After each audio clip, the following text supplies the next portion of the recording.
Assalamualaikum warahmatullahi wabarakatuh. Apa kabar sobat radio malam? Semoga kita semua dalam keadaan sehat, dilancarkan rezekinya dan diberi keberkahan dunia dan akhirat. Amin ya robbal alamin. Abu Nawas tangkap harimau berjenggot. Suatu ketika, Baginda Raja terlihat sangat marah kepada Abu Nawas yang telah berkali-kali mempermainkan dirinya dengan cara-cara yang sangat kurang ajar. Tak main-main, bahkan kali ini Baginda Raja ingin membunuh Abu Nawas jika gagal dalam melaksanakan perintahnya. Hei Abu Nawas, sekarang juga kamu harus mempersembahkan kepadaku seekor harimau berjenggot. Jika gagal, aku akan membunuh engkau, tegas Baginda Raja. Ya Tuanku Paduka, semua perintah Paduka akan hamba laksanakan. Namun untuk yang satu ini, hamba mohon waktu 8 hari, jawab Abu Nawas. Setelah percakapan itu, Abu Nawas pulang ke rumahnya. Sepertinya ia sudah menangkap gelagat bahwa kali ini Baginda Raja memang sangat marah kepadanya. Baginda Raja rupanya sedang mencari akal agar dapat mencelakakan Abu Nawas. Jadi aku juga harus berhati-hati, pikir Abu Nawas dalam perjalanan. Setibanya di rumah, Abu Nawas memanggil 4 orang tukang kayu dan disuruh untuk membuat kandang macan. Hanya dalam 3 hari kandang macan tersebut sudah jadi. Abu Nawas lalu berpesan kepada istrinya agar menjamu orang yang berjenggot apabila datang ke rumah. Istriku, jika nanti engkau mendengar aku mengetuk pintu, suruh dia masuk ke dalam kandang itu, kata Abu Nawas sambil menunjuk kandang macan itu. Baik suamiku, jawab istrinya. Ia kemudian bergegas pergi menuju musola dan membawa sajadah. Hei Abu Nawas, tumben sholat di sini, tanya imam dan penghulu musola itu. Sebenarnya saya mau menceritakan hal ini kepada orang lain, tapi kalau tidak kepada tuan penghulu, kepada siapa lagi saya mengadu, jawab Abu Nawas. Tadi malam saya ribut dengan istri saya, itu sebabnya saya tidak mau pulang ke rumah. Abu Nawas melanjutkan ceritanya. Pucuk dicinta ulam pun tiba. Kubiarkan Abu Nawas tidur di sini dan aku pergi ke rumah Abu Nawas menemui istrinya. Sudah lama aku menaruh hati kepada perempuan cantik itu, pikir penghulu itu yang duduk di depan Abu Nawas. Abu Nawas, bolehkah aku menyelesaikan perselisihan dengan istrimu itu? Tanya sang penghulu. Silahkan, hamba sangat berterima kasih atas kebaikan hati tuan, jawab Abu Nawas. Tak menunggu waktu lama, penghulu itu pergi ke rumah Abu Nawas dengan hati berbunga-bunga dan dengan wajah berseri-seri. Setelah sampai, ia mengetuk pintu rumah Abu Nawas. Begitu pintu terbuka, ia langsung menghampiri istri Abu Nawas dan diajak untuk bersanding. Hei Adinda, apa gunanya punya suami jahat dan melarat? Lagi pula Abu Nawas tak karuan, lebih baik kamu jadi istriku. Kamu dapat hidup senang dan tidak kekurangan sesuatu apapun, kata penghulu itu. Baiklah jika keinginan tuan demikian, jawab istri Abu Nawas. Tak berapa lama kemudian, terdengar pintu rumah Abu Nawas diketuk oleh seseorang. Ketukan itu membuat penghulu kaget dan kebingungan kemana ia harus bersembunyi. Tuan, silakan bersembunyi di dalam kandang itu, kata istri Abu Nawas sambil menunjuk kandang yang terletak di dalam kamar Abu Nawas. Tanpa pikir panjang lagi, penghulu itu masuk ke kandang itu dan menutupnya dari dalam. Sedangkan istri Abu Nawas segera membukakan pintu sambil menengok ke kanan dan kiri. Abu Nawas lalu masuk ke rumah. Hei istriku, apa yang ada di dalam kandang itu? Tanya Abu Nawas. Tidak ada apa-apa, jawab istrinya. Apa putih-putih itu? Tanya Abu Nawas dengan penasaran. Lalu melihat penghulu itu gemetaran karena malu dan ketakutan. Setelah 8 hari, Abu Nawas memanggil 8 kuli untuk memikul kandang itu ke istana. Para warga ternyata sudah geger, ingin melihat harimau berjenggot. Karena seumur hidupnya, mereka tidak pernah melihat harimau berjenggot. Jangankan melihat, mendengar harimau berjenggot pun belum pernah. Mereka terheran-heran akan kehebatan Abu Nawas yang telah memiliki seekor harimau berjenggot. Tetapi begitu melihat penghulu di dalam kandang itu, mereka tidak bisa bilang apa-apa. Selain mengiringi kandang itu sampai ke istana, hingga menjadi arak-arakan panjang, si penghulu menjadi sangat malu. Tak lama kemudian, sampailah iring-iringan itu ke dalam istana. "Hei Abu Nawas, apa kabar? Apakah kamu sudah berhasil mendapatkan harimau berjenggot?" tanya Baginda. "Dengan berkat dan doa tuanku, alhamdulillah hamba berhasil," jawab Abu Nawas. Maka dibawalah kandang itu ke hadapan Baginda Raja. Ketika Baginda hendak melihat harimau tersebut, si penghulu memalingkan mukanya ke arah lain dengan muka merah padam karena perasaan malu bercampur takut. Tiba-tiba Baginda Raja menggeleng-gelengkan kepala dengan takjub. Sebab menurut penglihatan Baginda, yang ada di dalam kandang itu adalah penghulu musola. Abu Nawas buru-buru menimpali, "Ya tuanku, itulah harimau berjenggot." Tapi Baginda tidak cepat tanggap. Ia termenung sesaat karena penghulu dikatakan harimau berjenggot. Tiba-tiba Baginda bergoyang ke kiri dan ke kanan seperti orang berdoa. Penghulu, kata Baginda. "Ya tuanku Paduka, perlukah memberitahukan kenapa hamba dapat menangkap harimau berjenggot ini di rumah hamba sendiri?" kata Abu Nawas. Baginda Raja menganggukkan kepala tanda setuju.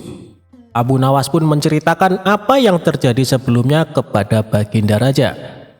Ya, aku maklum sudah," ujar Baginda Raja sambil menoleh ke kandang itu dengan mata berapi-api. Melihat hal itu, Baginda sangat murka kepada sang penghulu. Sebab ia semestinya menegakkan hukum, ia pula yang melanggarnya, ia telah berkhianat. Baginda segera memerintahkan punggawa mengeluarkan penghulu dari kandang dan diarak keliling pasar, setelah sebelumnya dicukur botak agar diketahui oleh seluruh rakyat betapa aibnya orang yang berkhianat.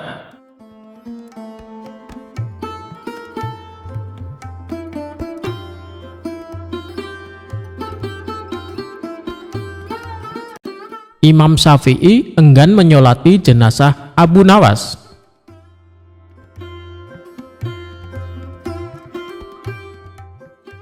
Abu Nawas dengan nama lengkap Abu Ali Al-Hasan bin Hani Al-Hakimi dikenal sebagai seorang penyair Arab yang sangat lihai. Namun di berbagai belahan dunia, Abu Nawas dikenal sebagai seorang sosok yang lucu, kocak alias jenaka. Abu Nawas juga sangat cerdik saat menghadapi raja dan memecahkan teka-teki yang belum ada jawabannya. Abu Nawas adalah seorang sufi yang paham Al-Quran dan hadis, tetapi dia menampakkan tingkah konyol dan kontroversi. Dia hidup di masa Raja Harun Ar-Rasyid dari dinasti Abbasiyah, sekaligus hidup di masa Imam Syafi'i. Masa muda Abu Nawas dikenal sebagai pemabuk yang gemar minum khamar, bahkan dijuluki penyair khamar. Imam Syafi'i kurang suka dengan sikap Abu Nawas karena dianggap tidak mencerminkan seorang muslim.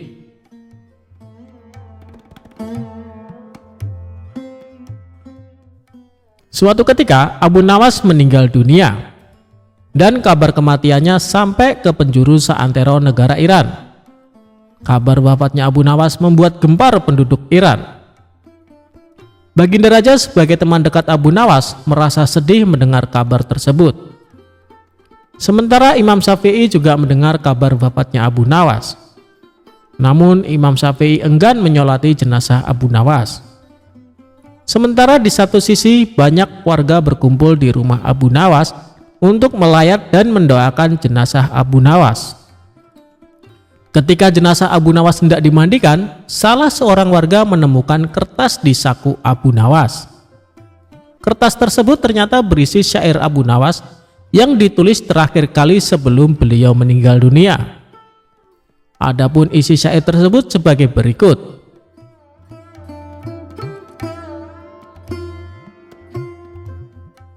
Wahai Tuhanku, dosaku terlalu besar dan banyak, tapi aku tahu bahwa ampunanmu lebih besar. Jika hanya orang baik yang boleh berharap kepadamu, kepada siapa pelaku maksiat akan berlindung dan memohon ampunan?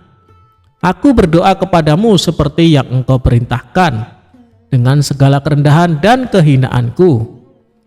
Jika kau tampik tanganku, lantas siapa yang memiliki kasih sayang?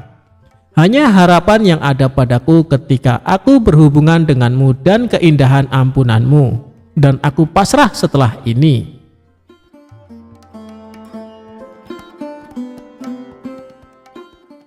Kemudian salah seorang warga membawa kertas berisi syair Abu Nawas ke rumah Imam Syafi'i. Warga tersebut menjelaskan bahwa kertas tersebut ditemukan di saku Abu Nawas saat akan dimandikan. Setelah membaca syair Abu Nawas tersebut, Imam Syafi'i sangat sedih dan menangis sejadi-jadinya. Kemudian Imam Syafi'i pergi ke rumah Abu Nawas untuk menyolatkan jenazahnya. Itulah kisah syair terakhir Abu Nawas yang mampu meluluhkan pemilik mazhab terbesar, yaitu Imam Syafi'i. Semoga kita bisa mengambil hikmah dari kisah Abu Nawas yang hidup sezaman dengan Imam Syafi'i.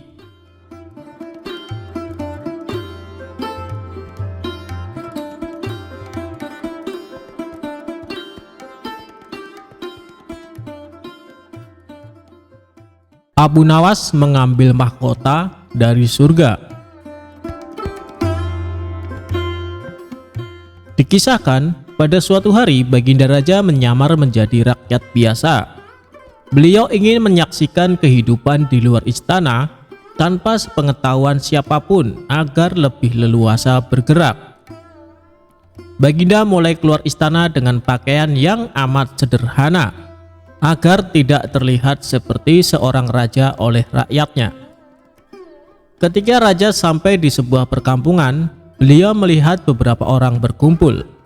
Setelah Baginda mendekat, ternyata seorang ulama sedang menyampaikan kuliah tentang alam barzah. Kemudian ada pertanyaan dari seseorang yang datang dan bergabung di tempat itu. Ia bertanya kepada ulama tersebut, "Kami menyaksikan orang kafir pada suatu waktu dan mengintip kuburnya. Tetapi kami tidak mendengar mereka berteriak dan tidak pula melihat penyiksaan-penyiksaan yang katanya sedang dialaminya. Maka bagaimana cara membenarkan sesuatu yang tidak sesuai dengan yang dilihat mata?" tanya orang itu. Ulama itu berpikir sejenak, kemudian ia berkata, "Untuk mengetahui yang demikian itu, harus dengan panca indera yang lain. Ingatkah kamu dengan orang yang sedang tidur? Dia kadangkala bermimpi dalam tidurnya digigit ular, diganggu dan sebagainya. Ia juga merasa sakit dan takut ketika itu, bahkan memekik dan keringat bercucuran pada keningnya. Ia merasakan hal semacam itu seperti ketika tidak tidur. Sedangkan engkau yang duduk di dekatnya menyaksikan keadaannya seolah-olah tidak terjadi apa-apa. Padahal apa yang dilihat serta dialaminya adalah dikelilingi ular-ular. Maka jika masalah mimpi yang remeh saja sudah tidak mampu mata lahir melihatnya, mungkinkah engkau bisa melihat apa yang terjadi di alam barzah?" kata sang ulama. Baginda Raja terkesan dengan penjelasan ulama itu. Lalu ulama itu melanjutkan kuliahnya tentang alam akhirat. Dikatakan bahwa di surga tersedia hal-hal yang amat disukai nafsu, termasuk benda-benda. Salah satu benda-benda itu adalah mahkota yang amat luar biasa indahnya. Tak ada yang lebih indah dari barang-barang di surga, karena barang-barang itu tercipta dari cahaya. Saking indahnya, maka satu mahkota jauh lebih bagus dari dunia dan isinya. Baginda makin terkesan. Beliau lalu pulang kembali ke istana. Baginda sudah tidak sabar ingin menguji kemampuan Abu Nawas.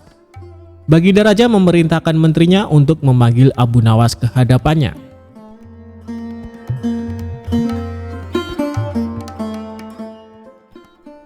Singkat cerita, Abu Nawas pun menghadap Baginda Raja. "Aku menginginkan engkau sekarang juga berangkat ke surga. Kemudian bawakan aku sebuah mahkota surga yang katanya tercipta dari cahaya itu. Apakah engkau sanggup, Abu Nawas? Tanya Baginda Raja. Sanggup, Paduka yang mulia, kata Abu Nawas langsung menyanggupi apa yang mustahil dilaksanakan olehnya itu. Tetapi Baginda harus menyanggupi pula satu syarat yang akan hamba ajukan, kata Abu Nawas dengan percaya diri. Sebutkan syarat itu, kata Baginda Raja. Hamba mohon Baginda menyediakan pintunya agar hamba bisa memasukinya, kata Abu Nawas. Pintu apa? Tanya Baginda belum mengerti. Pintu alam akhirat, jawab Abu Nawas. Apa itu? Tanya Baginda ingin tahu. Kiamat, wahai Paduka yang mulia. Masing-masing alam mempunyai pintu. Pintu alam dunia adalah liang peranakan ibu. Pintu alam barzah adalah kematian. Dan pintu alam akhirat adalah kiamat. Jelas Abu Nawas kepada Baginda Raja. Surga berada di alam akhirat. Bila Baginda masih tetap menghendaki hamba mengambil sebuah mahkota di surga, maka dunia harus kiamat terlebih dahulu. Lanjut Abu Nawas. Mendengar penjelasan Abu Nawas, Baginda Raja terdiam. Di sela-sela kebingungan Baginda Raja, Abu Nawas bertanya lagi kepada Baginda Raja. Masihkah Baginda menginginkan mahkota dari surga? Tanya Abu Nawas. Baginda Raja tidak menjawab, beliau diam 1000 bahasa. Sejenak kemudian Abu Nawas mohon diri karena Abu Nawas sudah tahu jawabannya.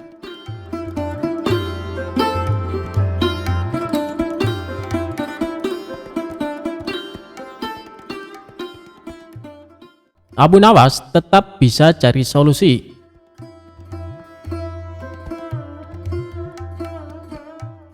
Mimpi buruk yang dialami Baginda Raja tadi malam menyebabkan Abu Nawas diusir dari negerinya. Abu Nawas tidak berdaya. Bagaimanapun ia harus segera menyingkir meninggalkan negerinya hanya karena mimpi. Masih jelas terngiang-ngiang kata-kata Baginda Raja di telinga Abu Nawas. Tadi malam aku bermimpi bertemu dengan seorang laki-laki tua. Ia mengenakan jubah putih. Ia berkata bahwa negerinya akan ditimpa bencana bila orang yang bernama Abu Nawas masih tetap tinggal di negeri ini. Ia harus diusir dari negeri ini, sebab orang itu membawa kesialan.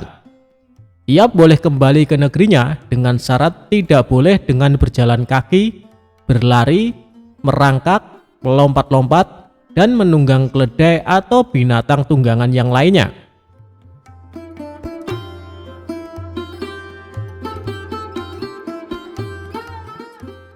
Dengan bekal yang diperkirakan cukup, Abu Nawas mulai meninggalkan rumah dan istrinya. Istri Abu Nawas hanya bisa mengiringi kepergian suaminya dengan deraian air mata. Sudah 2 hari penuh Abu Nawas mengendarai keledainya.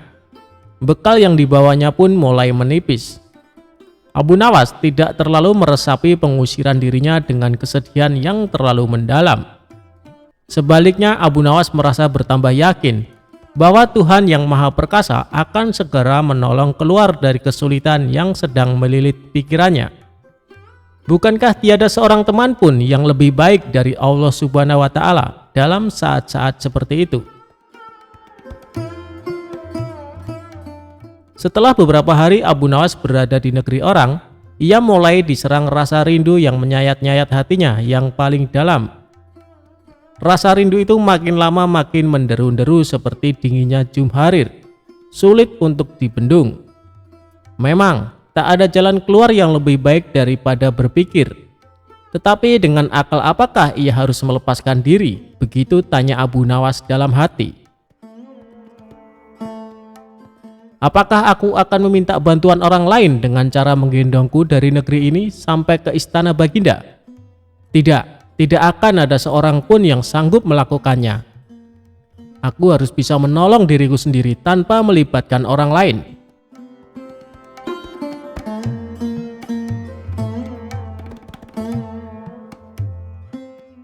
Pada hari ke-19, Abu Nawas menemukan cara lain yang tidak termasuk larangan Baginda Raja. Setelah segala sesuatunya dipersiapkan, Abu Nawas berangkat menuju ke negerinya sendiri. Perasaan rindu dan senang menggumpal menjadi satu. Kerinduan yang selama ini melecut-lecut semakin menggila karena Abu Nawas tahu sudah semakin dekat dengan kampung halaman. Mengetahui Abu Nawas bisa pulang kembali, penduduk negeri gembira. Desas-desus tentang kembalinya Abu Nawas segera menyebar secepat bau semerbak bunga yang menyerbu hidung. Kabar kepulangan Abu Nawas juga sampai ke telinga Baginda Raja. Baginda juga merasa gembira mendengar berita itu, tetapi dengan alasan yang sama sekali berbeda. Rakyat gembira melihat Abu Nawas pulang kembali karena mereka mencintainya. Sedangkan Baginda Raja gembira mendengar Abu Nawas pulang kembali karena beliau merasa yakin kali ini pasti Abu Nawas tidak akan bisa mengelak dari hukuman. Namun Baginda amat kecewa dan merasa terpukul melihat cara Abu Nawas pulang ke negerinya. Baginda sama sekali tidak pernah membayangkan kalau Abu Nawas ternyata bergelayut di bawah perut keledai. Sehingga Abu Nawas terlepas dari sanksi hukuman yang akan dijatuhkan karena memang tidak bisa dikatakan telah melanggar larangan Baginda Raja karena Abu Nawas tidak mengendarai keledainya.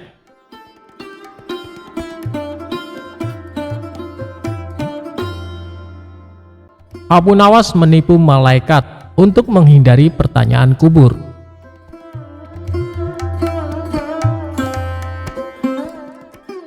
Abu Nawas adalah seorang sosok yang dekat dengan Khalifah Harun. Semasa hidupnya, Abu Nawas dikenal sebagai orang yang cerdik, jahil, dan kerap membuat orang sekitarnya jengkel. Tidak hanya pada manusia, kejahilan Abu Nawas juga pernah terjadi kepada malaikat. Dia mengelabui malaikat Mungkar dan Nakir ketika Abu Nawas wafat. Hal ini bermula ketika Abu Nawas menjadi buronan sang raja yang ketika itu marah kepadanya. Para pasukan mencari Abu Nawas atas perintah raja agar ditangkap dalam keadaan hidup atau mati. Setelah mencari kesana kemari, pasukan sang raja nihil menangkap Abu Nawas dan kembali pulang ke kerajaan.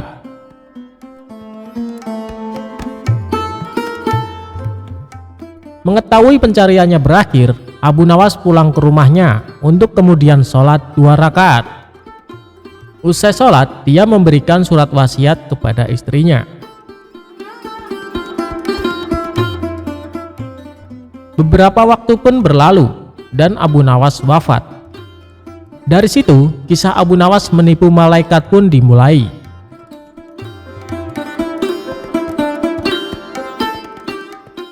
Sebelum wafat, Abu Nawas memberikan wasiat agar istrinya mengkafaninya. Alih-alih memintanya dengan yang baru, dia minta agar ketika wafat dipakaikan kain kafan usang, jelek atau lusuh. Kain kafan tersebut seolah-olah seperti kain kafan orang yang sudah lama meninggal. Berdasarkan kisah yang sudah turun-menurun, diceritakan kalau Abu Nawas pun sudah berada di alam kubur. Namun, kebingungan melanda malaikat Mungkar dan Nakir. Tugas malaikat tersebut adalah menanyakan atau menguji keyakinan orang yang sudah meninggal. Mereka bingung karena arwah tersebut menggunakan kain kafan kotor dan lusuh, tidak seperti orang yang baru meninggal. Kedua malaikat itu pun berdebat, apakah orang tersebut merupakan penghuni lama atau baru di alam kubur. Setelah berdebat panjang, kedua malaikat bersepakat untuk menanyakan keimanan arwah tersebut. Man robuka, atau siapa Tuhanmu? Tanya malaikat Mungkar. Mendengar pertanyaan itu, Abu Nawas sedikit ketakutan dan hening sesaat untuk kemudian menjawab pertanyaan malaikat. Wahai malaikat, tidakkah kau tahu bahwa kain kafanku ini sudah lama? Bukan orang yang baru meninggal dunia, jawabnya. Mendengar jawaban itu, malaikat makin dibuat bingung dan terdiam. Mereka bingung dengan penampilan Abu Nawas yang lusuh, namun kondisi kuburannya masih terlihat baru. Perdebatan pun kembali terjadi sambil pandangannya tak lepas dari Abu Nawas. Pada akhirnya, malaikat mendapat suatu keputusan. Malaikat memutuskan kalau Abu Nawas adalah penghuni lama dan tidak menanyakan lebih lanjut.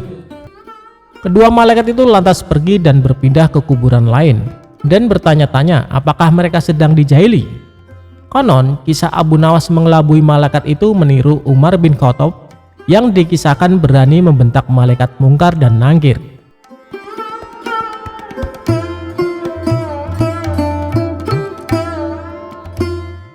Abu Nawas dihukum masuk kandang singa gara-gara bikin kesal Baginda Raja. Suatu hari Abu Nawas nekat menjahili Baginda Raja. Kali ini usilnya tergolong kelewat batas karena Baginda Raja hampir saja kehilangan nyawa. Akibatnya Baginda Raja menjadi sangat murka dengan ulah Abu Nawas itu. Sebenarnya perbuatan Abu Nawas semata-mata hanya ingin membalas atas perlakuan Baginda Raja kepadanya. Karena bukan sekali dua kali saja Abu Nawas juga beberapa kali hampir celaka karena perbuatan usil Baginda Raja. Saat ini Baginda Raja diselimuti amarah yang sangat memuncak. Cari Abu Nawas, tangkap dan bawalah ke sini, perintahnya. Beberapa pengawal kerajaan langsung berangkat menuju rumah Abu Nawas. Sesampainya di sana, mereka menangkap Abu Nawas dengan kasar. "Apa-apaan ini? Apa salahku?" tanya Abu Nawas ketakutan. "Kami diperintahkan Baginda Raja untuk menangkapmu. Kalau kamu menolak, kami tetap akan membawamu dengan cara paksa," jawab para pengawal. Abu Nawas pun hanya bisa pasrah. Ia kemudian digiring ke istana dihadapkan ke Baginda Raja. "Ampun Paduka yang mulia, kenapa hamba diperlakukan kasar begini?" tanya Abu Nawas. "Kamu jangan pura-pura tidak tahu, kamu telah membuat aku murka. Perbuatan usilmu kemarin hampir saja membuatku mati. Kamu keterlaluan dan sangat kurang ajar," jawab Baginda Raja penuh emosi. "Maafkan hamba Paduka yang mulia, hamba khilaf," ucap Abu Nawas. "Saat ini sudah tidak ada maaf bagimu, kamu harus dihukum mati," bentak Baginda Raja. "Lalu dengan cara apa hamba dihukum mati Paduka? Dipancung atau digantung?" tanya Abu Nawas. Bukan dengan cara seperti itu. Karena hukuman seperti itu hanya jadi bahan lelucon bagimu," balas Baginda Raja bertambah emosi. Abu Nawas menangkap keseriusan pada diri Baginda Raja. "Sepertinya Paduka tidak main-main. Ia terlihat sangat marah padaku," pikir Abu Nawas. Bahkan para menteri dan prajurit menundukkan kepala. Tidak ada yang berani menatap Baginda Raja.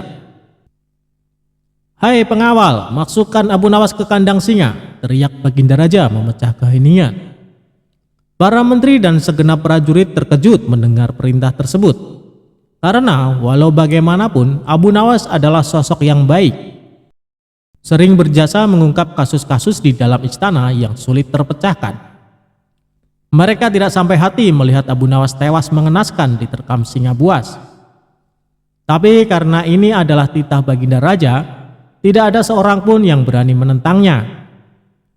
Lalu seorang penasehat istana berkata, "Ampun Paduka yang mulia, apakah tidak berlebihan hukuman yang diberikan? Bukankah lebih baik bila Abu Nawas dihukum penjara saja?"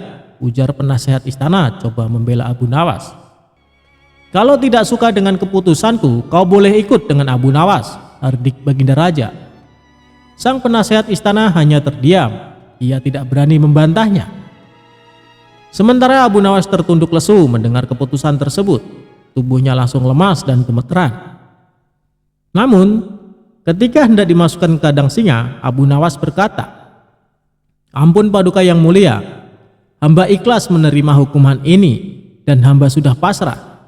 Tapi berilah waktu hamba 3 bulan. Hamba ingin agar di akhir kematian disibukkan oleh amal ibadah."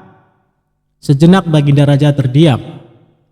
Tidak beberapa lama kemudian Baginda Raja berkata, "Baik, aku kabulkan permintaanmu.